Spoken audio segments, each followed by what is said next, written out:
Hey, Slosh, how you do, Buckaroos? How the heck are you? And happy Christmas Eve.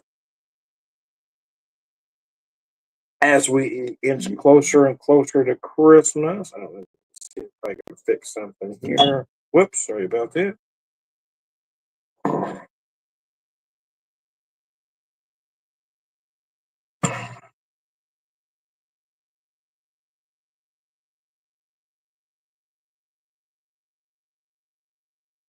There we go. Now we're in business. How the heck are you? So I did a video for this. Let me show it to you here. My first beer of the day, I popped the Fire on the Coals from Jackie O's. I bought this back in September, into September when we were there on vacation. It's been waiting for the right time. This is the first of the, I think I bought 5 or 6 barrel aged stuff. I honestly don't remember now. I haven't looked at the box since. I don't even know what's in there. And I grabbed this one randomly. So there was no method to why I picked this one. I just grabbed one out, and this is the one it was. Fire on the Coals. It's a 14%. Imperial Porter aged in bourbon barrels. And like I said, I drank some of this to do a video. I will already tell you, it is just wow. I mean, it is just amazing. I'm going to pour the rest of it into glass there and show it to you in my Jackie O's glass. But I also wanted to pair it with an Ohio or a Columbus, Ohio whiskey as well.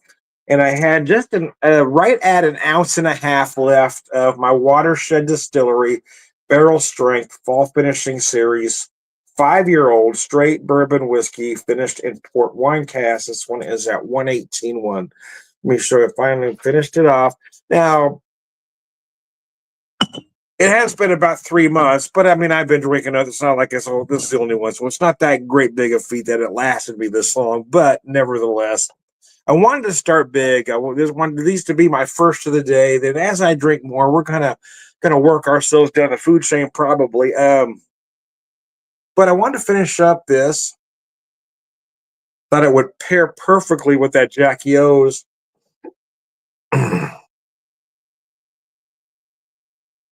Oh gosh! And I have so many partials going on. I didn't want to open something new, so I was okay. Let's just finish off the last ounce and a half of that. The nose on this whiskey is just amazing. The Watershed products are just crazy good. Let me show you this bottle here.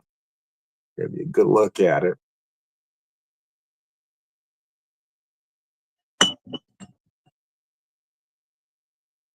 Oops. There we go.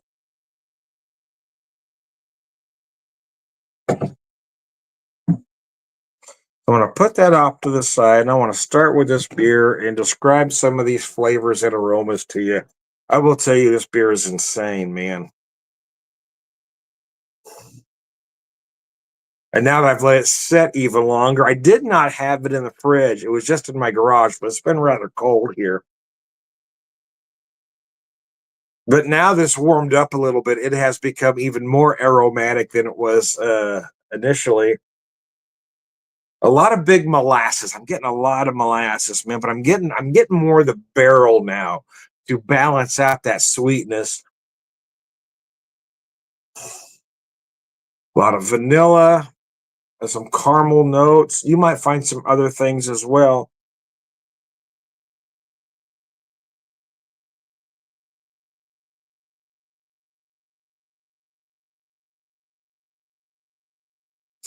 It is a tad on the viscous side, but it is, I mean, it's 14%. Somebody wanting to pop up?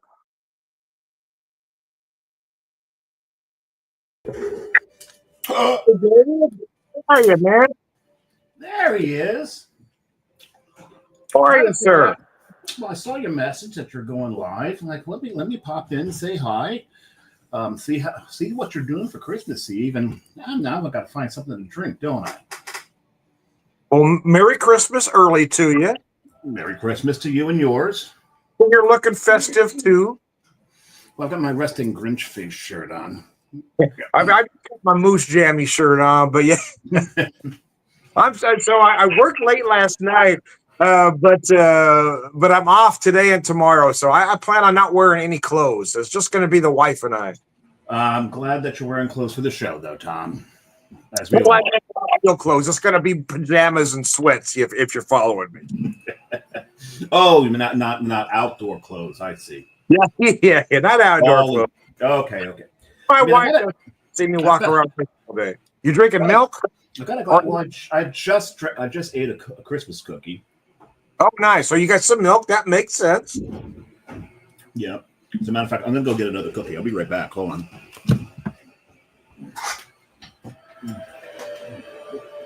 Out there may recognize the beer samurai. We do. He's got a show out there with his friend Jersey Joe called the Lager Room Guys, but we also do the Chaser show together. Oh man! So what you got, my friend? Well, what kind of cookie? That's a magic bar. You know those? No, tell me about it. Well, my mom used to make these all the time. And what it is, I mean, they're really easy. They get a bunch of graham cracker crumbs, right, to make the base of it. The first thing you do is you pour melted butter into the bottom of a pan, high wall pan, like a 13 by 9 that you normally do like a big casserole in or something. And then you pour the butter in there. Then you put your graham cracker crumbs in there, and that's going to start making the the crust. Then what you do is you put chopped pecans and chocolate chips on top of that. Oh wow! Okay. Then you put shredded coconut on top of that, and then you pour sweetened condensed milk over the whole thing, and then that goes into the oven, and you get something that looks like this. Oh wow! Okay. And these things are good. That sounds like it's going to hurt later. Well, possibly, but that's what the milk is for. Yeah. Well, that's what this season is for. You know, when I recently had my yearly physical and everything was looking good, but the doctor mentioned you need to lose some weight, but I don't even want to tackle that till after the first of the year. There's no point trying to get on a rigid diet now. You're just going to get disappointed. So we'll revisit that after the first, Tom. Okay, thanks. I appreciate it. That's what reservations are made for, right? That's it. Yeah. Yeah, but no, I'm not because we drank pretty heavily last night. We did the Locker Room Guys. We had our annual Christmas week show. I wish I could have watched that, but I was working till about 9:30.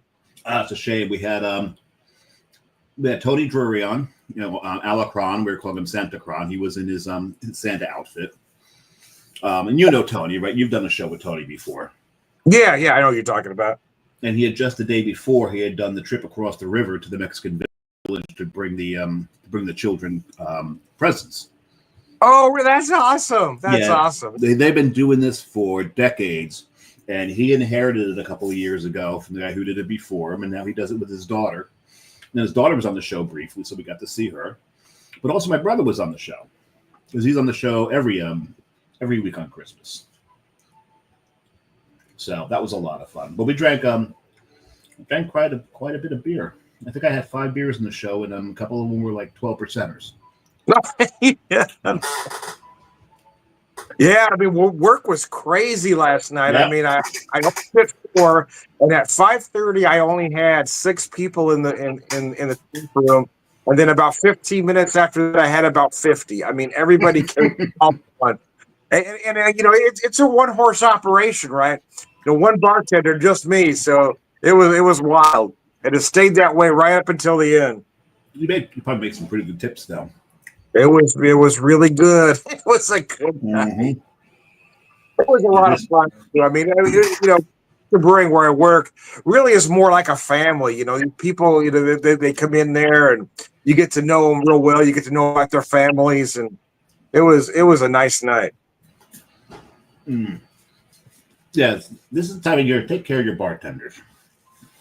So tell me about your Christmas meal. The meal. Oh. So Carrie's been slaving in the kitchen all day long doing the Christmas Eve meal because she's half Italian. So Christmas Eve's a big thing. Mm-hmm. Right. It was never a big thing in my family. With her last name, I would have never guessed she was half Italian. Yeah, right. So a few days ago, she'd done chicken parmesan, like a strata kind of thing. Today she did stuffed peppers, the long green ones. Oh wow, yeah. She got them stuffed with cheese, mozzarella cheese, and Italian sweet sausage. Gosh. Those are cooking right now. That's going to be like our late lunch. But she did this. She did a lasagna. Oh gosh. Which took most of the day. And the reason for that is because one year she decided to make her own pasta sheets for it. And she was doing it with the layers of sauce, meat, and bechamel. Mm-hmm.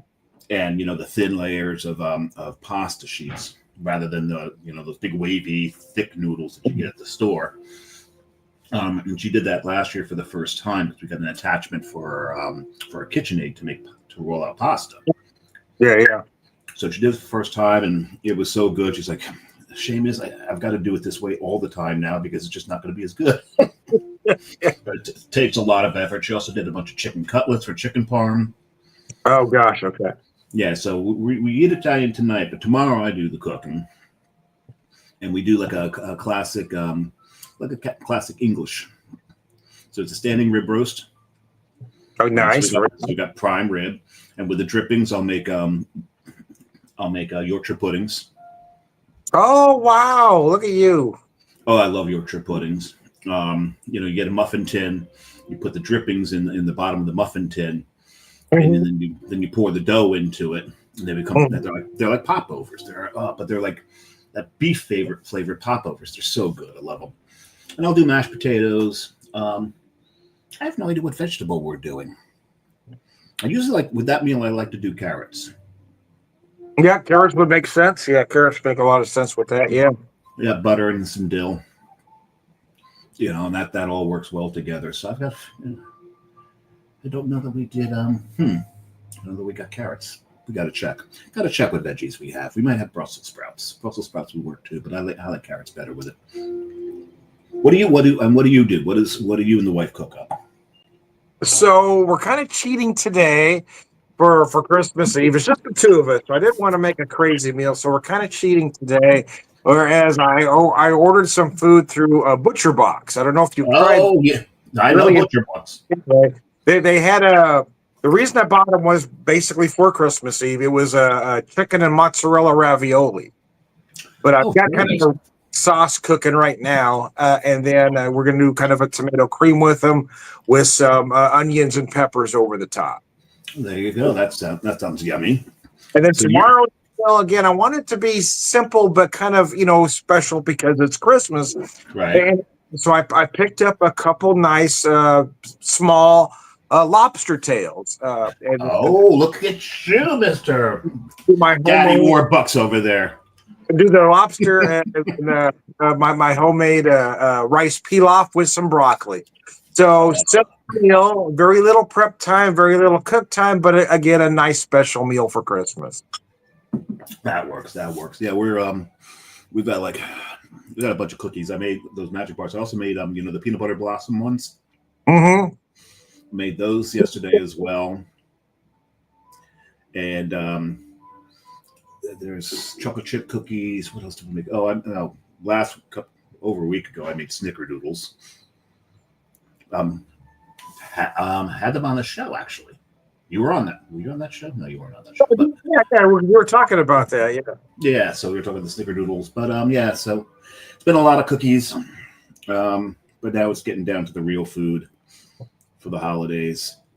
Yeah, my wife made a lot of goodies to take in yesterday. She made some fudge, some pretzel sticks with various things on them.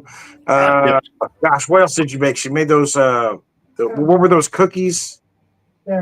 Chocolate chip crinkle. White chocolate chip crinkle cookies. Crinkle cookies, yes. To take in there yesterday, and folks were drinking the beer and the whiskey and eating the sweets. Bourbon balls. Bourbon balls. She makes mean bourbon balls. Oh, bourbon balls, nice. The Oh, our top. some homemade cherry cordials too. Ooh, I love They those. were really good, man. I wish I ought to try to send you a box. We have a oh, that'd be awesome. We have in Connecticut there is a Belgian chocolatier, and a guy I worked with is good friends with him, and so I ordered from him. We've got a couple of his chocolate Santas. I got those in the stockings already. People out there they don't know that yet. They haven't even gone into the stockings, but he does one that's called the Black Forest truffle, Oh, really? Okay. and it's got and what he does he buys this cherry jam from it. He said it was from Italy or France. I forget what, but he dissolves all the jam away just to get the cherries because he likes the texture of the cherries. And man, this thing is fantastic. And we're you might hear about him again upcoming for the Log Room guys. We'll leave that on the back burner. I can tell you later on. But yeah, no, it's man, it is time. It is the time of year for cookies, ain't it? Yeah, and my wife is so amazing. She makes amazing cookies and candies, and it's just not a good time to be watching your weight, man. No, no. I see. I tried doing candy once, but everything always turns into hard candy because I always overcook it. Well, if that's the thing, I can't bake. I can't do any of the stuff she does because I don't have that kind of patience. I like to cook because cooking, you can experiment, Yeah. but baking, you got to really pay attention. Yep. It's a much better focus than I. Yeah, you've got to measure, you've got to weigh, everything's got to be exact, or it's not going to turn out the way you want it. Well, baking isn't a recipe; it's a formula. You got to do it just like that. Yep, it is. Baking is more of a science. Cooking's more of an art. It is, yeah. That's why I love to cook. But my wife does that baking. She's amazing. That's funny. I was, taught my boys to cook a little bit, and I had a couple of methodologies of teaching them flavors and how things work. Uh-huh. We used to play Chopped. Oh yeah, Now, yeah. And so I knew what the protein was because that's what was in the house. But then I told them pick three things that not just a spice or a flavor, but three things to go with it. So I wanted to teach them that the root of creativity is actually the lack of options, Mm-hmm. not having every option available to you. Yeah. Right? Walt Disney knew this, right? When he wanted a new movie, he would give his animators a very set color palette. Right? These are the colors you're allowed to use, no others. So, and he picked the color palette that would give the feel to the movie that he wanted, but also a challenge to his artists to be creative with these colors. Mm-hmm. And the proof's in the pudding, right? So, that's how I taught them how to, the start of cooking was, these flavors and learning to cook with what you have. Yeah. And once you do that, once you can get that done, then, when you do have all the options, now you can really cook. Yeah. Right? Learn how to cook. Learn because even though cooking's an art, there's still a science behind it all. There's technique, there's procedures. You have to know certain techniques, yes, to do it well, yes. Yeah. So, There's a feel about it, right? I mean, you're almost like a musician. You have to be able to do certain things and think out of the box and say, okay, let's try this. And you have to be willing to fail too. Oh, that's the big portion of it. I keep telling them.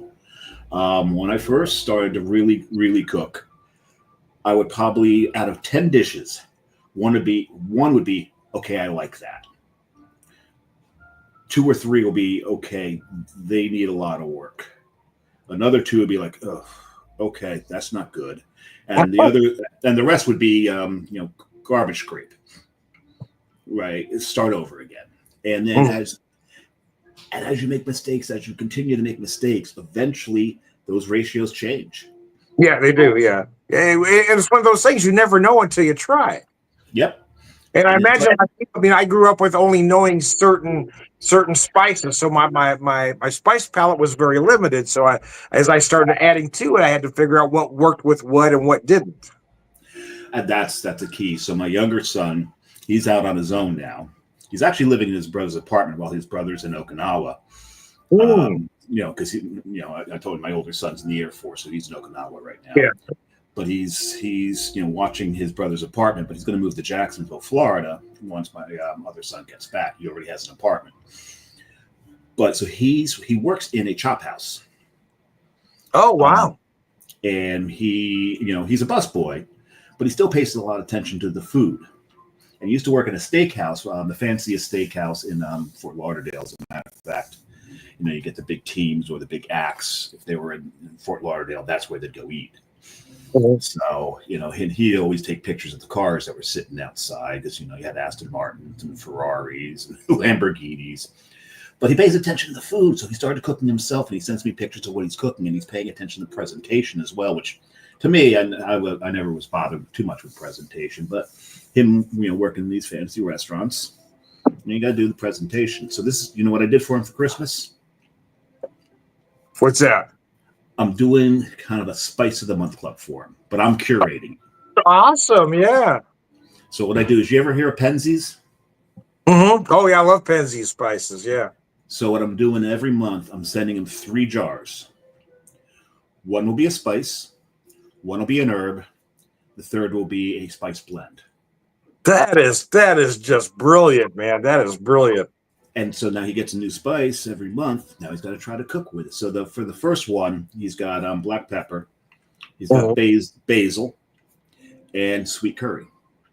3 basics.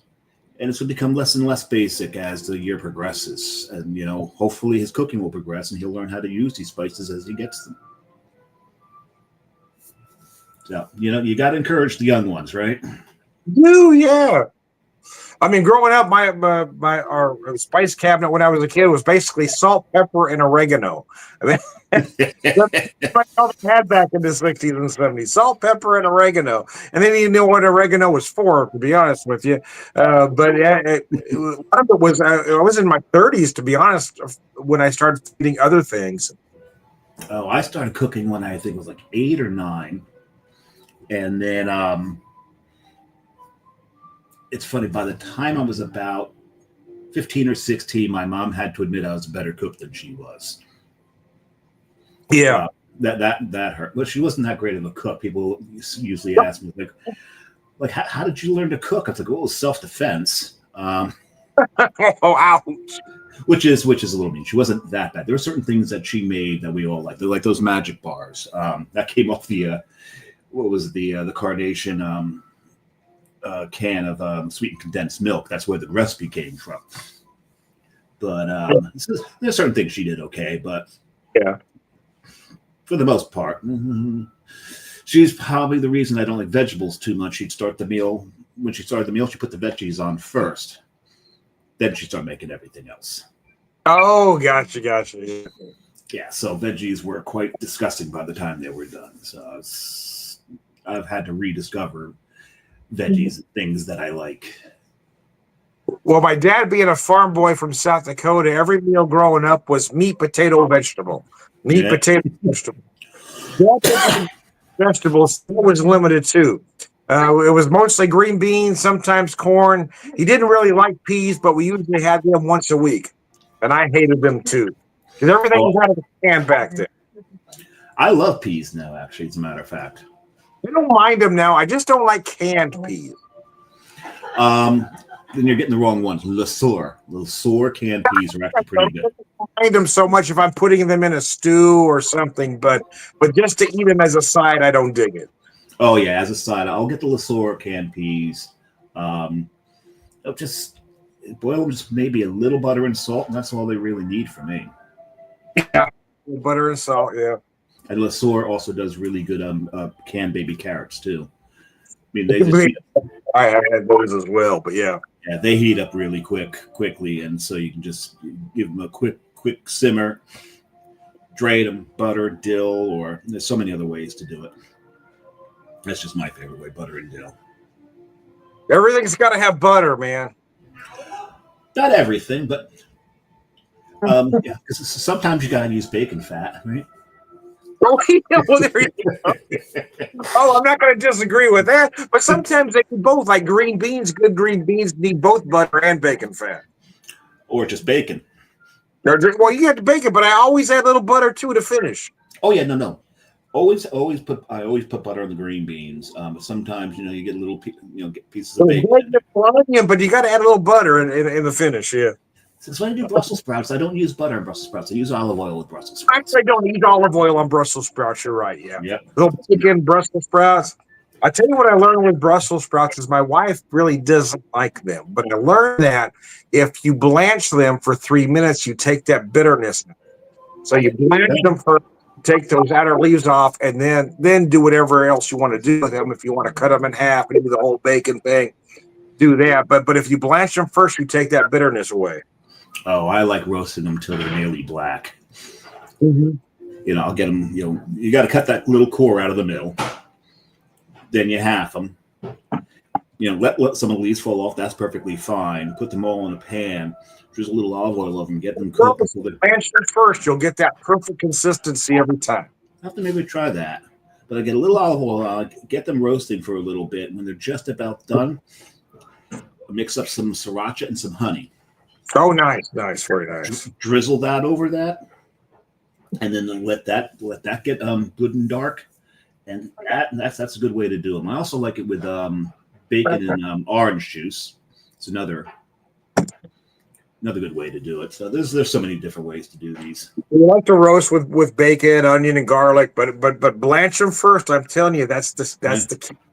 Give them a 3-minute blanch first, then put them in an ice bath, and they'll be perfect. Yeah, I have to give that a try because we might be having to do those tomorrow because I think that might be all we have left. I think everything else has been cooked up. There you go. And so, yeah, as I told you earlier, I got some wine mulling. Yep, there you go. And I started doing this for a couple of reasons. One of the guy who worked for me who knows the Belgian chocolatier, he was talking about the Christmas markets in Europe. Mm-hmm. And thoughts to the people that were injured in the German market from that little act of terrorism. But he said the thing in the markets is you go there, the first thing you do is you hit the Glühwein, and you walk around with it, and it keeps you warm while you're shopping. And Carrie's in this organization called Helping Angels, and they had a charity event. And one of the things is everyone will bring a bottle of wine. It gets wrapped up, and there's a tree, and there's candy canes on the tree. You put the candy cane, there's a number on the candy cane. That's the bottle of wine that you get. Oh, yeah. And Merry Christmas. That's Merry Christmas. Yeah, Merry Christmas. So the bottle that we got, the first one we got 2 bottles. One was a Josh Sauvignon Blanc, which is an okay bottle. I'm a bit of a wine snob too with my beer, but the first one we got was a blackberry wine. Mm-hmm. I'm like, what am I going to do with blackberry wine? I'm like, you know what? Why don't I mull it? So I made Glühwein out of blackberry wine, and man, that was delicious. That's interesting, yeah. Yeah, so it's mulling wine's pretty easy. It's just wine. I like to put Grand Marnier in it as well. I put cloves, star anise, cinnamon, and orange juice and orange slices as well. Oh, that's very nice. And then you put it in the crock pot, set that thing on low. Let it go for at least 4 hours. This one's set for 6 because I started early today. And the key to mulling wine is you cannot let it come to a boil. Yeah. You eat very slow, yeah. Yeah, because otherwise you start cooking the tannins out of it, and it gets into everything. It becomes so bitter, it's not enjoyable. You need to cook it low and slow. So again, science. Yeah, how about that? Science. All right, man. I know you got things you want to do, so I'm going to wrap this one. If you wouldn't mind staying on just for a second after I go here. I want to thank David for joining me on my Christmas Eve video. This was kind of impromptu. Man, your meal sounds delicious. I wish I was there tonight for that Italian fest. What we should do is combine yours tomorrow, and I would have surf and turf. There we go. There we go. Anyway, thanks, David. I am Tom the Beer and Whiskey Whisperer. We're just going to skip to the end, say all around good guy. Thanks, guys, and I appreciate everybody that tuned in. Merry Christmas, everyone. Merry Christmas, and to everyone.